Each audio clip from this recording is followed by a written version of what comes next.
morning, everybody. So grab a chair and we'll do our hot yoga practice. The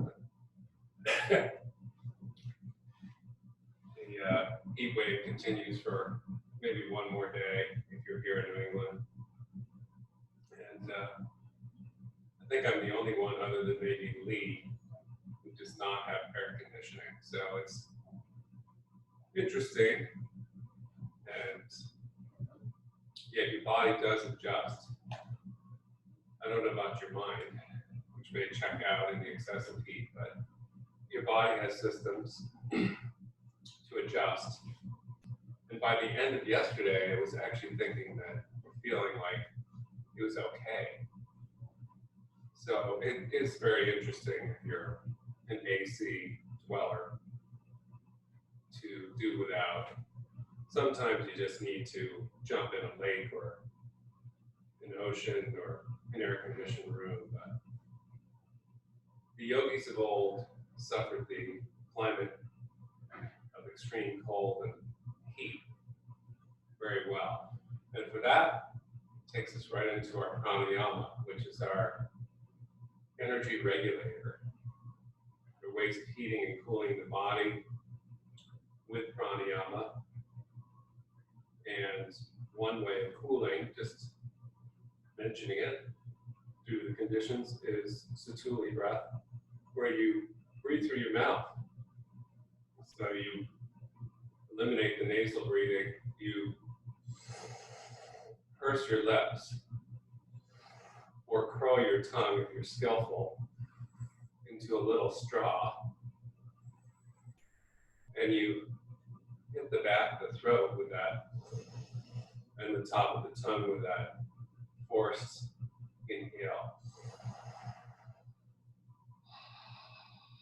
And relax the jaw and exhale.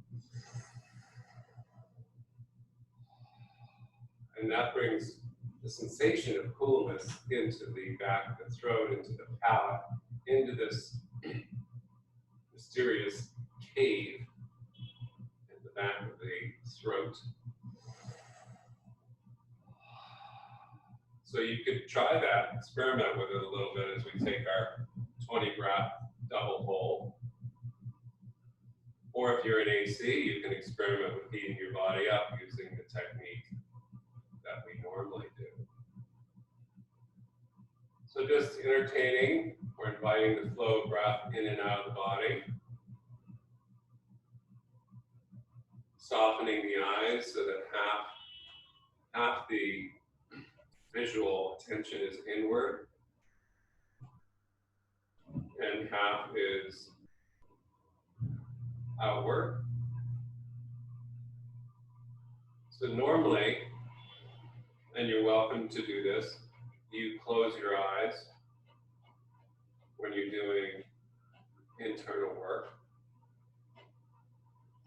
But advanced practice is soft eyes open.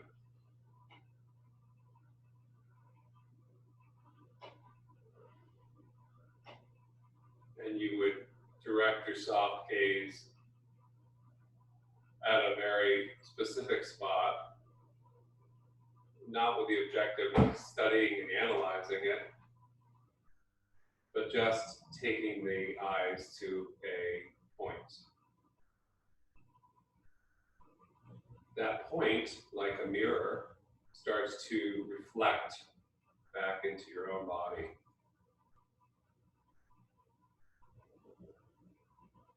And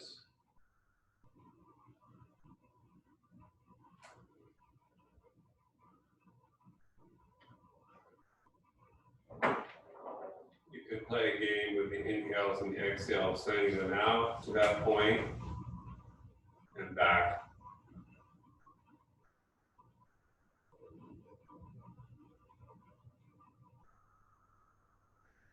I have to be a little careful as I take my final 5 because I'm looking at a chair. And if I did this long enough, I'd start to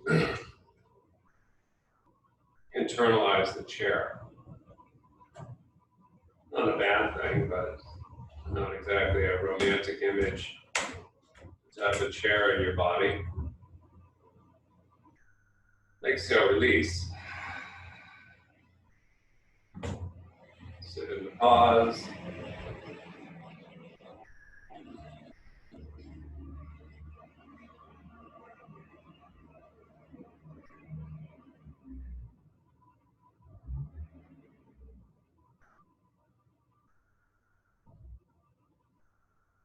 Softening the throat, softening the solar plexus.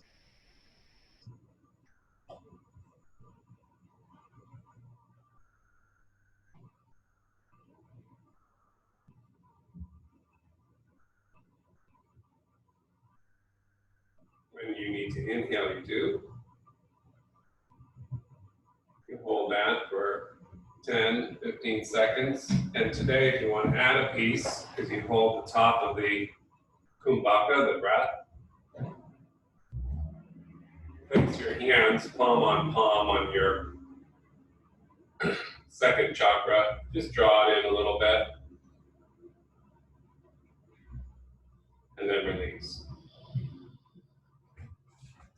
Let's go right into the second round of breath without the forward fold. Inhaling, exhaling. You can do open mouth. You can do the curled tongue. Your eyes open at a very specific point.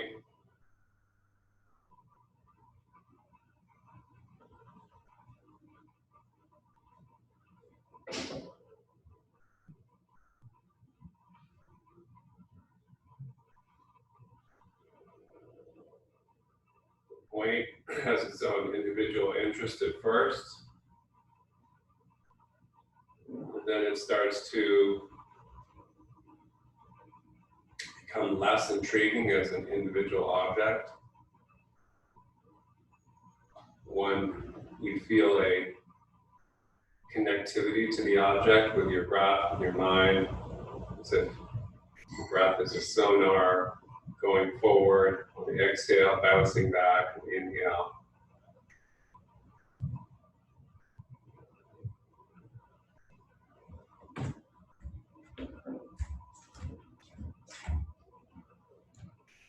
If you are dropping into deeper meditation, the next phase would be that object, whatever it is, now feels more present, connected inside you. You blended with it.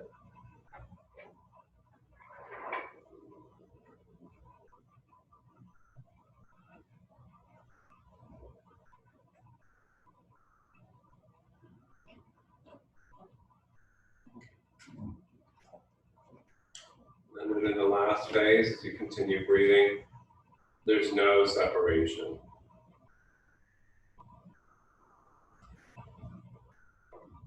Essentially the pattern of all relationships. Exhale, release. Pause. I have a good object, it turns out, because that chair is now helping me sit like a chair. Solid.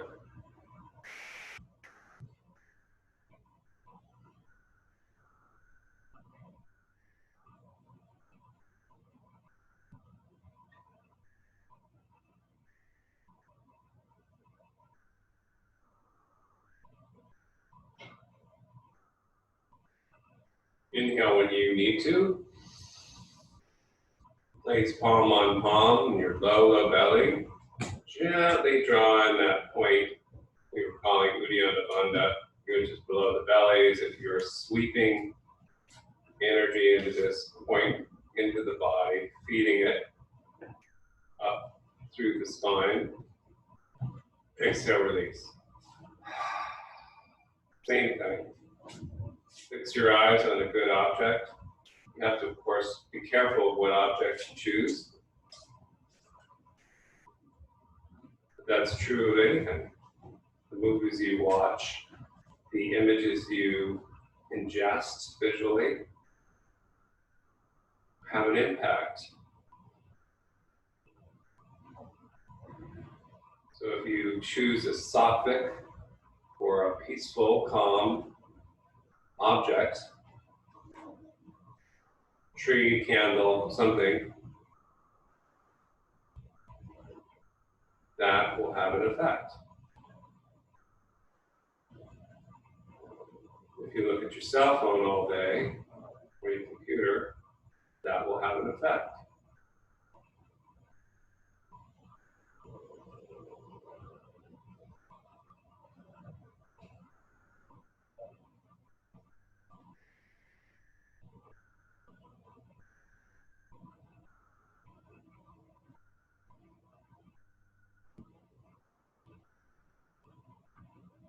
Keep breathing. Again, the gaze is not entirely specific. It's like a gestalt. So if you're doing pranayama well and your DRISHTI well, the space around the object begins to illuminate. Little fluctuations of light.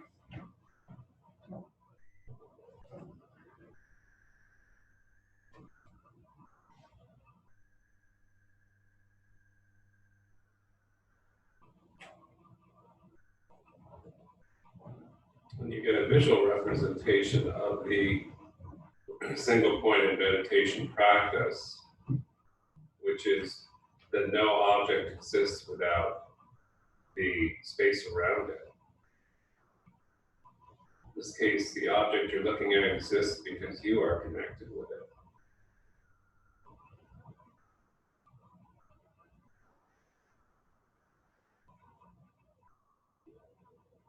Keep bringing in the breath.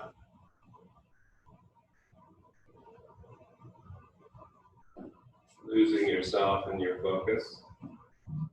Exhale, release. Float.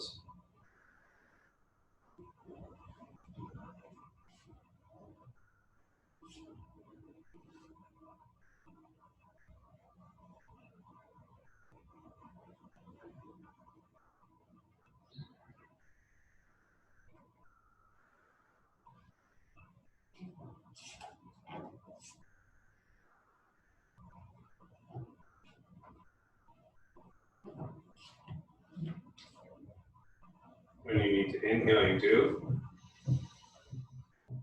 Hold. Place palm on palm in the low belly. Gently draw that point in with the notion of drawing energy up into the spine. And release. Okay, you can use a chair to forward fold. The forearms on the chair, the head on the forearms.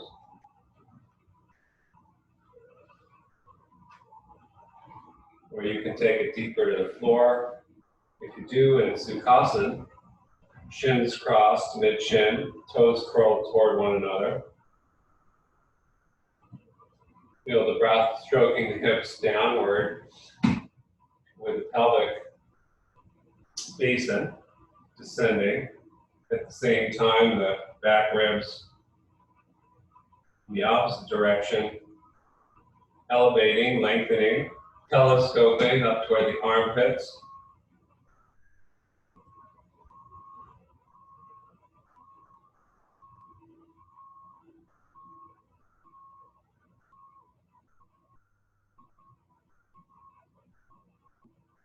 Inhale, come up, come to child's pose legs or virasana legs. Place your hands on the chair. Bring your frontal hips right up against the seat chair and press with your straight arms gently down into the seat of the chair. Take 5 breaths to elevate the side ribs. We're going to work on lateral rib extension. As you exhale, gently press the fronts of the hip flexors into the chair. Soften the throat. Fill this simple pose, this simple geometry with breath. Exploring both directions. How's the curvature of your back? Is it comfortable? Can the breath go down into the basin of the hips? Fill it, connect it to the earth, connect it to the shins. Can the thread of breath gently lift the side ribs? And then you're going to walk your knees back about a foot. You're going to place your forearms down on the chair, and then your palms clap together and lift. Looking at your palms, you can walk your knees as far back as your core muscles allow you. Don't get muscular just yet. You're going to look down between the elbows. Inhale, gently extend the elbows forward. Exhale, place the head, forehead down on the edge, the front edge of the chair seat. Breathing.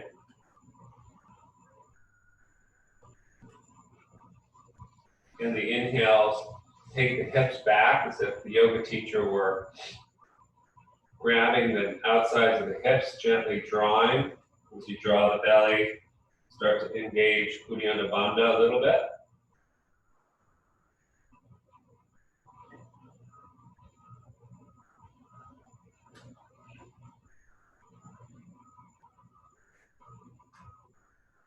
Roll the outer shoulders downward.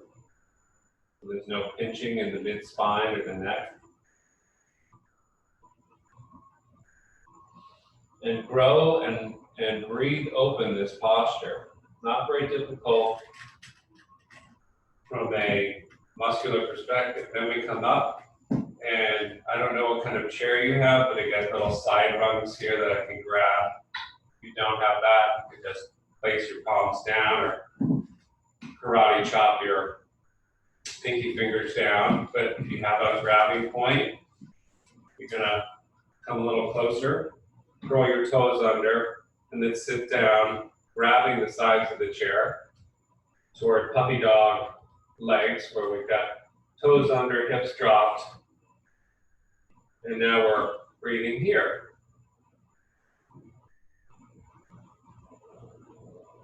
Looking toward where the hands are, gently pressing the extended arms down, lifting the chest.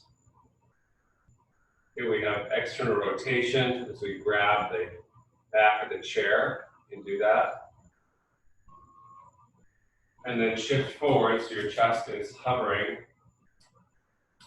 over the chair and lifting up to your chair dolphin pose. You can walk your feet in, then your knees look forward toward the chair. Exhale, you can place the forehead on the seat top again. You can bend your knees to the degree that you need, and make sure your chair is on your sticky so it doesn't slide away.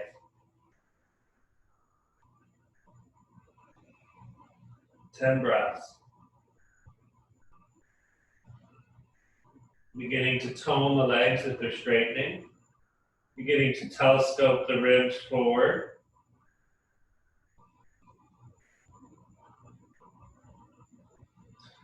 Again, opening the pose, the arms, the legs, the shoulders, the armpits, the spine with the extension of breath.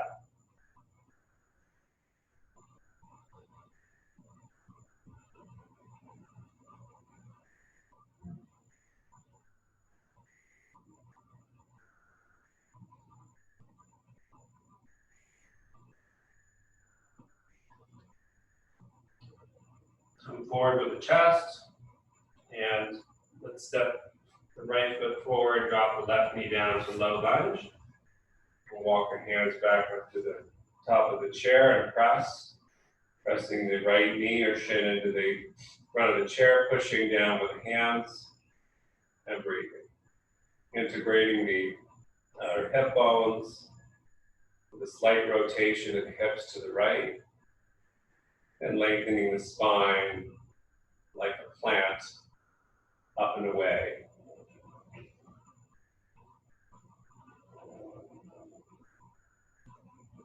Simple, simple stuff. So the drishti we started with, ideally, is maintained on certain points. Here past the nose, again, is a reflective tool to keep you inside the space in your body and to keep you being less subjective, if you will, more observational. Okay, we're going to curl our back toes or left toes under. We're going to lift up by pushing our palms down into the chair and lift the back knee up. And now we're going to straighten the front leg. And I've got a nice wall behind me for my left heel. And turn the left toes out a bit to 45 to set up for straight-legged forward fold, Parsvottanasana, or I can just stay here. Now start to billow out the inner legs with the breath. Again, that slight hip rotation to the right. Square off and breathe. Soften your gaze. There's no tension in your face. There's no adversarial relationship to your body. All I am is becoming an expanding space, expanding balloon.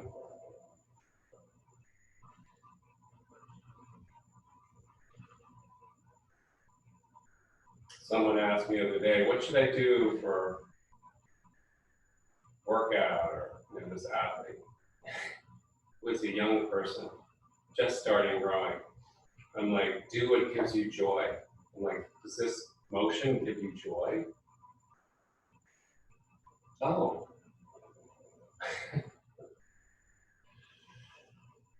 Okay, so you can step your right foot back a little bit toward you, and those that want to lift up to a standing split.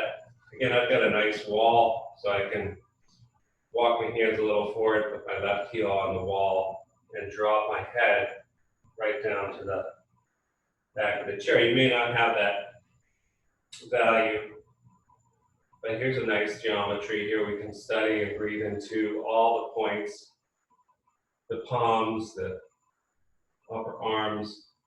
Now starting to tone the back of that left leg. Yeah, we're working strength, but we're working extended breath. Then we're just going to bring that wall foot to join the ground foot, left foot to right, and we forward fold. Head can go to the chair, that's nice. Knees can soften, the palms or fingertips can go down. Separate the feet, hip width. Roll the outer hips back and then forward in big inwardly looping spirals.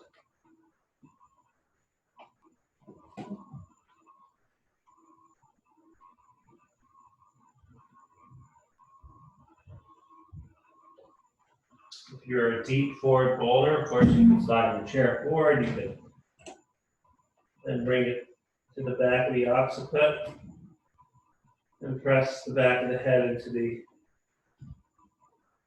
chair.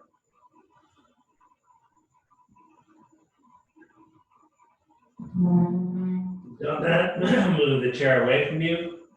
Bend your knees, place your hands on the chair. Sink into a nice deep lunge. And then bring your arms up, straighten your legs, inhale. And exhale, release. Okay, let's go back down. And we'll start the same way we did before with the forearms on the chair.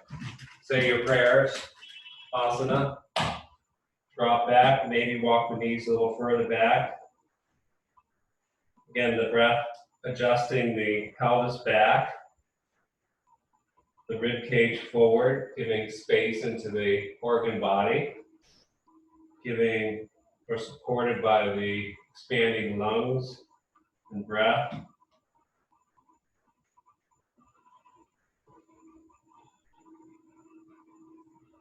Long, deep sheets of breath. Moving in the fascial sheets or the connective tissue. more than going into the big muscle groups. You can stay there if it's feeling good for you. Otherwise, you come up, walk your knees a little toward you, grab the sides of the chair, drive the forearms and elbows down, curl your toes under, then sit back, looking forward, feeling the external rotation of the shoulder. What does that mean? As if the yoga teacher came, took my upper arm bone and rolled the shoulder out. There, that was nice. I should do that more often. And then shift your chest forward. Toes are curled under. I press back to dolphin on chair. Head goes down, knees can bend. I capture or recapture my thread of breath. Bring the head onto the chair. If you're deeper into this pose or your chair is a little different, then you can place your crown rather than your forehead on the chair if your arms are longer. Your drishti is right back at your toes if you have a deep pose, so that your toes are active and spreading. Your low belly drawn in slightly.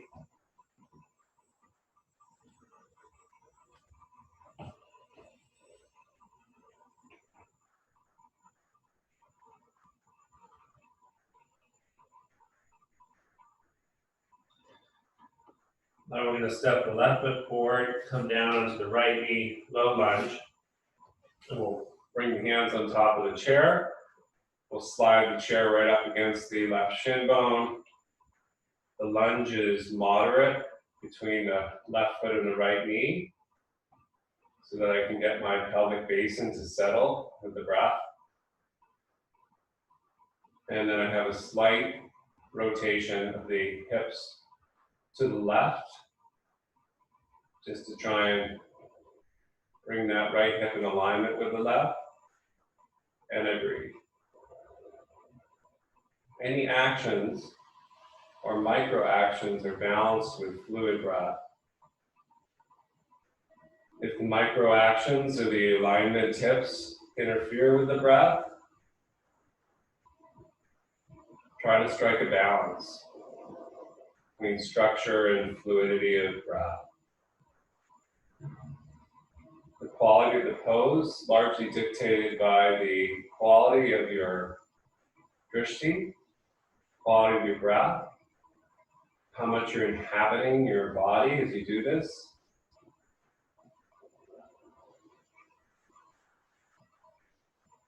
Then we're going to curl the right toes under, shift forward a little bit, lift the right knee up, maybe slide that right heel into a wall if you have it, like I'm doing, and I straighten the front leg. I can spend a few breaths here, extending through the inner thighs.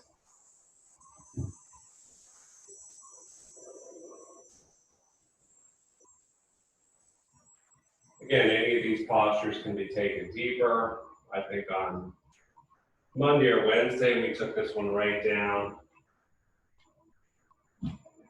Kind of nice to have the head on the chair rather than forcing it to the left shin.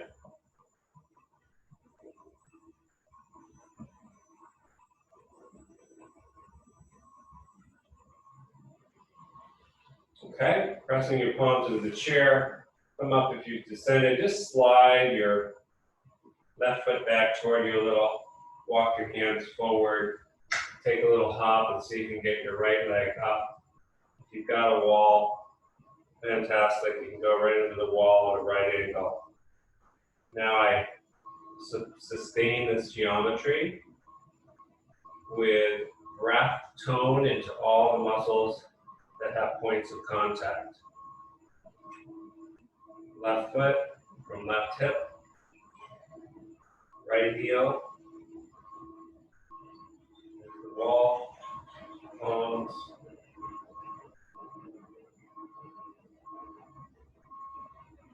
Then the right foot goes to the left, head goes down into chair. Forward fold.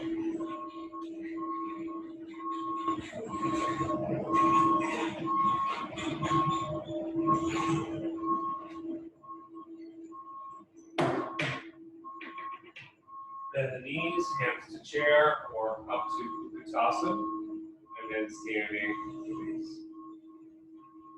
Okay? So let's take our chairs once again to the wall and do the sequence, the reprise of the sequence that I did a couple days ago. We're going to go right, however, to a open warrior two, the left foot on the chair, and the left knee tracking straight out from the hips. The right toes turned more or less to 90. And see if you can stabilize here, either by taking the back of your left hand into your inner left knee, and maybe the right palm right on that frontal hip. Breathe. Again, if you drop into the soft drishti, the internal filling of breath, this will activate the integration of the pose in such a way that if you were thinking, well, this is kind of babyish. When I've integrated fill, I can play games if I want to. Lifting the left heel off the chair so only the toes are on it, lifting the foot off entirely. Now I'm floating like a balloon in the structure, but it hardly matters. One integrated easy pose is the same as the so-called difficult pose. Let's come right at the side angle here. We can kick that right heel back a little bit. Just lay the left forearm on the left knee. Start to draw the hips back and down toward that right heel with the breath. So pulling the lever of the pose or the bow and arrow back. Exhale. Right arm, head, all working to lengthen. If you have a neck issue, tuck your chin to your chest. Take the back of your right hand at the back of the skull. Inhale. Exhale gently. Lean back. The hand on the back of the skull gently can grasp with your thumb and index finger the bones of the skull, and like a mother cat, draw the skull forward. No neck traction.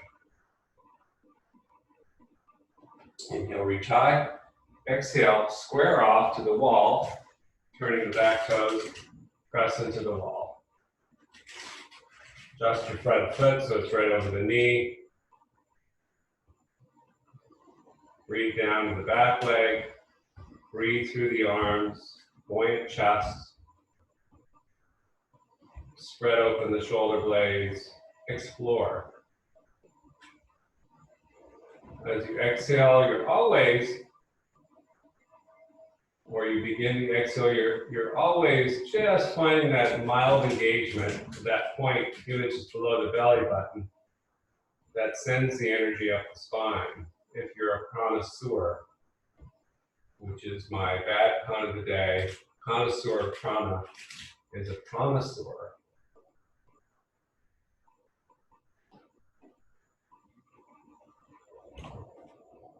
Not to be confused with the connoisseur, which is a dinosaur-like approach to prana. Okay, I'll stop. Now, we'll come up and take a twist. So you can take the left hand across the left knee, right hand can either go to your left hip holster or your left kidney, which is what I prefer, and I breathe into that left kidney and move the left hip down. That's going to automatically rotate the hips a little bit to square. And that rotation then rotates like that. If you want to take a deeper line, you can take your right palm to the wall. Open the right armpit. Lean into the wall.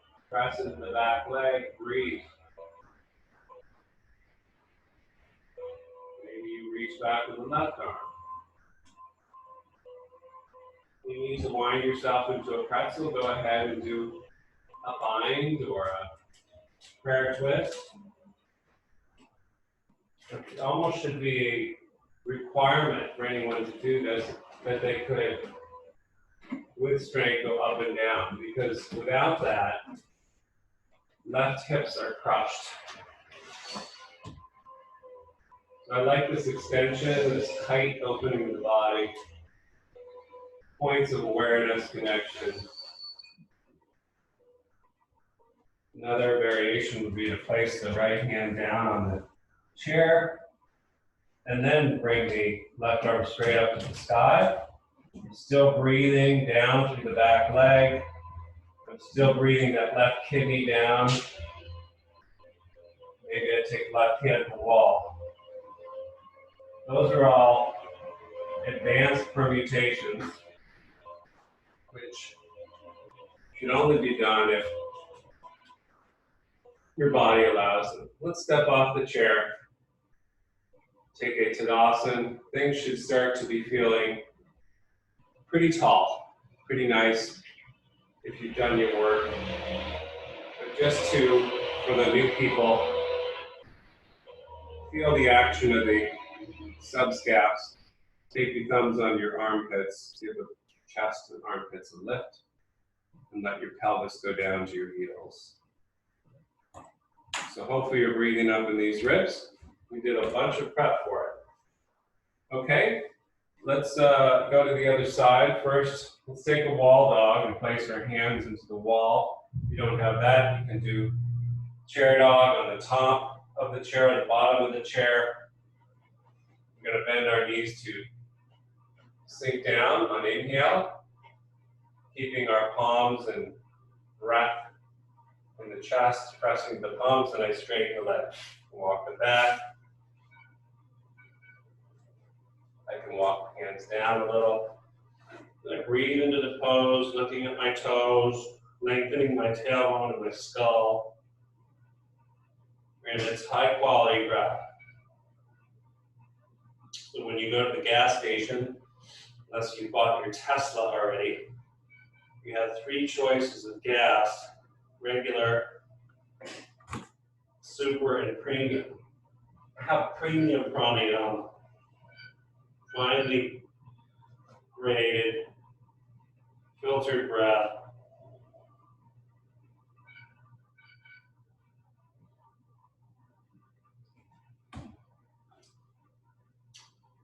Okay, and then we're going to walk our feet forward, and we're going to step our right foot up onto the chair, turn our left toes out, come to a lateral stance. See how things are feeling with the right hip, pressing the right back of hand into the inner knee. Stretch the groin as I breathe it out from the hip to the knee. I breathe down into the channel of the left leg.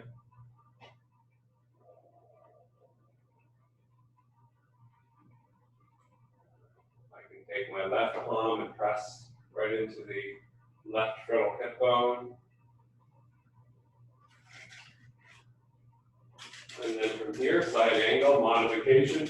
I lean down onto that right knee, placing the right elbow, forearm there. I can rotate the left toes a little bit inward. And then I launch the left arm. Inhale, draw the hips, the awareness of the pelvis, particularly the left side, down toward the grounded left foot. It's your ground wire. Exhale. Extend through the arrow of the spine, the upper arm. Then repeat. Inhales, anchor you to the ground, to the pelvis. Exhale, energy shoots up the spine. Posture unwinds and consolidates. And if the actions are done well, the visually deep pose is unnecessary.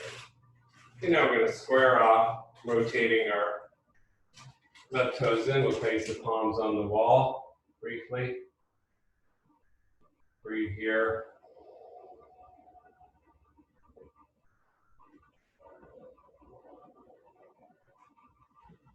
Then come away from the wall. We're going to take a rotation. So we'll take the back of that left hand to the outer right knee.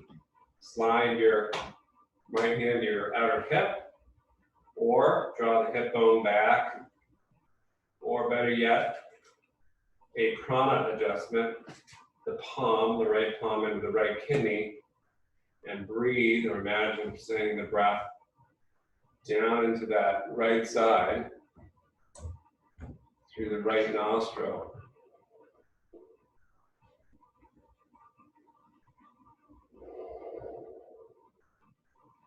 Now, if you're wobbly with drishti to the side, then take your hand on the chair or the wall. There's no sense of struggling with balance. It's only going to tense up your upper energetic points. Staying grounded with every inhale, descending comfortably. Exhale, ascending, sending the breath through that point, which is below the belly, but up the spine. And this goes as long as you want. The slight rotation of the hips translates into the rotation of the rest of the spine to the right.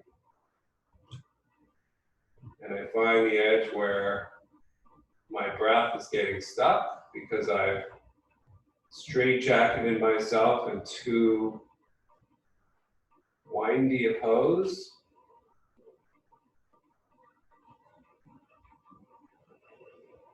Take it where you want to go. Maybe your left hand goes to the wall. You drop your hips a little deeper on inhale, you exhale. Ah. Exhale is the aha, the ah of feeling a wonderful consolidation. Or wherever you want to go. Folks that need to drop down deeper, to a deeper lunge, you slide your left foot back a little and place your left hand inside your front foot. Then you come into a reverse Anjanasana, or Rita Anjanasana. You just have to watch, if you're doing this, the breath, the descending breath, the aponic breath into the pelvis, especially this right kidney area. When the upper body gets too aggressive with the lower body, then you suffer. Then we come up, and we go ahead and take the feet together, close the eyes, or focus your self-gaze, and see how you're feeling.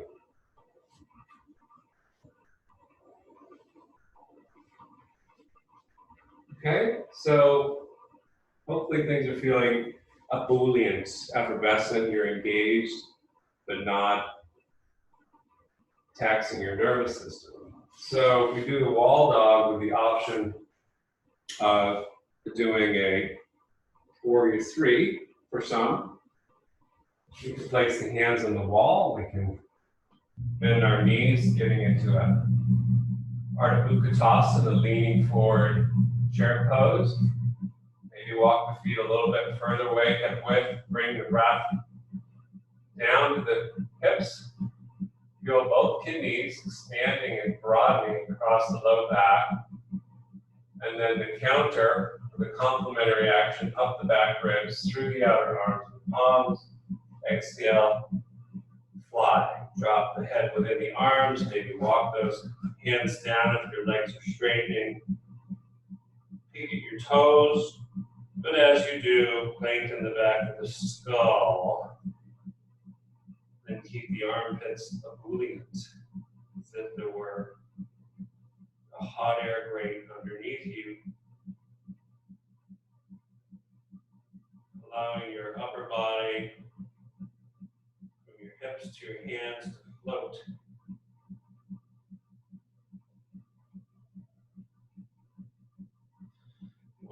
the feet together. Extend the right leg back to warrior three with an inhale. We've already learned how to tone the back of the legs if there were a wall there. And then we bring right foot to left, inhale the left leg. No tension in the throat, just extending the left kidney. Feet together, hands to chair, forward fold.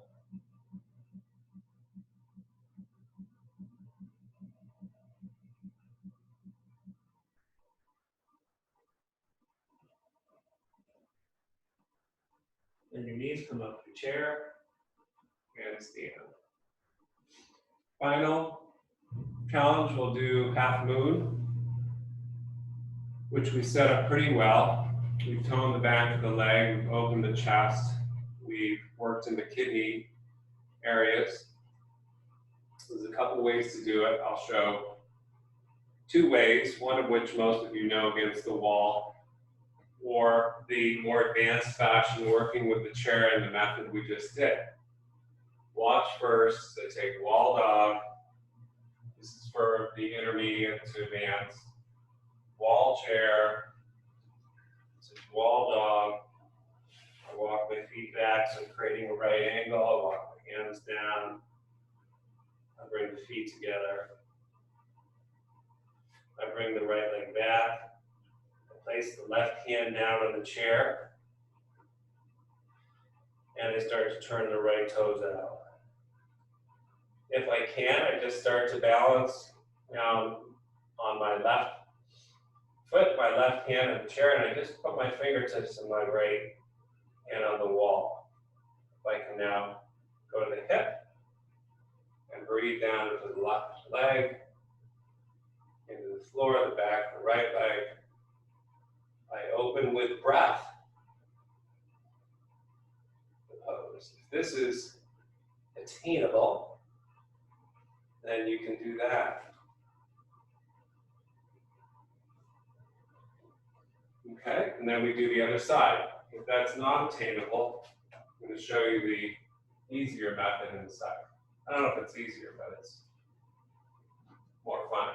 And then we bend down into our ski jumper chair, maybe walk the feet back, down dog, exhale, rolling the outer hips forward, extending through the armpit ribs, lengthening the back of the neck, all with the breath. Go to toe mounds, pressing, get our shins lengthening, knees supported, feet together. Left leg goes back, right hand to chair. So maybe you just get this far. You're looking down at your chair, standing away from the wall. Maybe you can start to just prop with your left fingertips and roll your left hip open, engaging the muscles along the outer left hip. You just peek under your left elbow, could be it. Maybe find the balance of right hip over right foot. Breathe, open that whole left lung channel right down the left kidney, and you open the pose. And really toe mound, particularly in the left.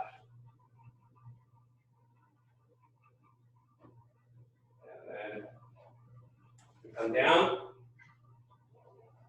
Okay, should feel nice. Take a forward fold or a downward wall dog if you want. And now I'll just show you the wall version. So with the leg free floating, that's tough for a lot of people because they can't figure out how to engage the muscles like a zipper along the back of the leg, the hammy. And of course in yoga, we overstretch our hamstrings when we do things like this, forward fold. Okay? So what we're going to do is take a sideways stance. You could reorient your mat to the wall if you want. I'm not going to bother. And then you've got the chair in front of you. And you take a warrior one type stance. And so that when you come up, you're pretty close to the wall, and I can press my left arm into the wall. Okay, so watch, I'm gonna take that left hand down to the chair and drop the hips, and then I'm gonna take a little hop up, and I'm gonna push my right heel into the wall, push my head back and my skull into the wall, and grow the pose from here. Now I've got my left piriformis, outer lat, or lateral muscle of the leg, and the left hip into the wall. I've got my heel pushing to engage the back zipper of this right leg, and the head. And then lastly, maybe the right arm comes up. I'm plastering my body against the wall. Okay, be careful coming down. You can take your hands to chair, rotate your hips forward, fold.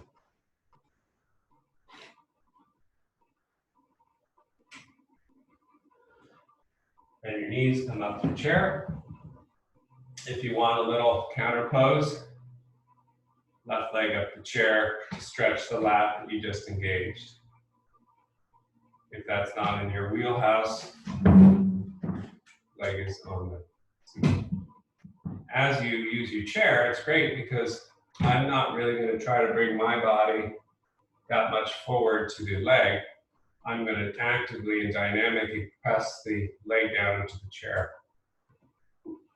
And that's still going to stretch the back of the hammy.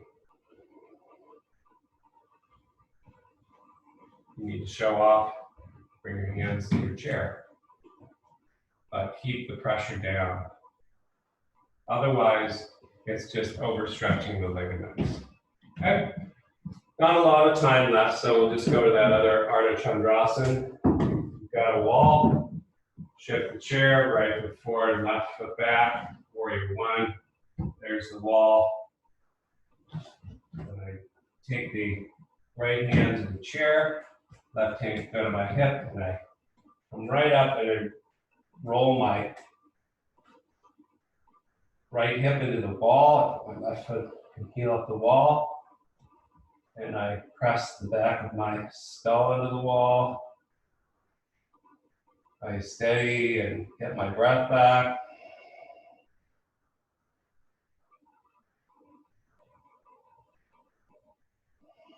And then if I have the wherewithal, the left arm goes up and back, and the left hand presses into the wall, retracts this left scap.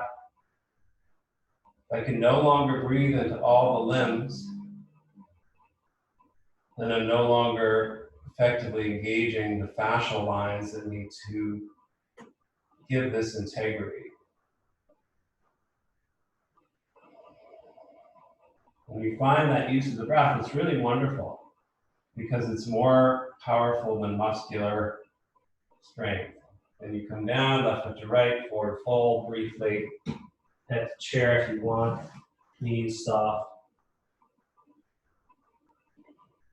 Come up through bent knee chair. Option now of taking your left leg on the back of the chair or on the seat of the chair. Pressing down.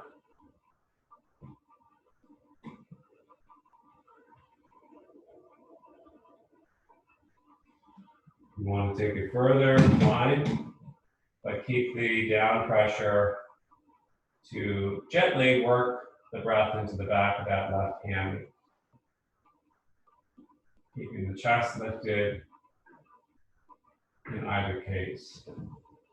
Right? Safe release. That's that. You're going to take elevated legs. You have your chair in front of you, and you can scoot your right hip up next to the chair. You can roll onto your back, Throw your calves and shins up the chair. You got a lazy person's Supta Baddha Konasana married to Viparita Dandasana. Chill out. Part of the fun.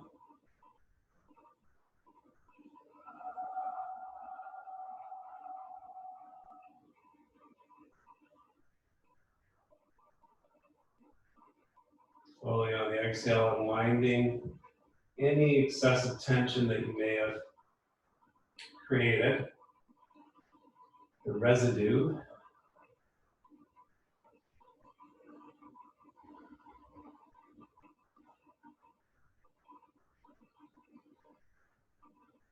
And of course, I could be doing this with straight legs, holding the chair legs, Viparita Dandasana. If my hamstrings were stretchy enough to allow for this. Also can place the palms on the seat of the chair, roll the shoulders back.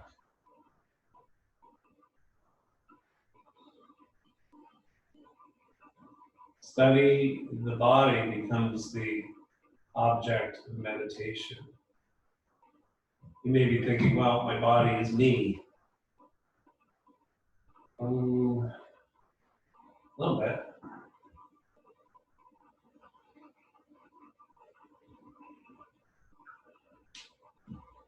And then when you're ready, rebending the knees. If they're straight, and roll to one side, come up, close. Look at that, a minute to spare. So find a good seat. Hopefully you're feeling like the ribs have been opened through the breath, through the poses, most of which were lateral. Feel the residue of the practice in the throat and the tongue, in the center of the brain as you exhale. Let the hips, the belly, the internal organs soften, melting deeply into the ground. And you're ready for your hour meditation. If not, palms to heart, namaste.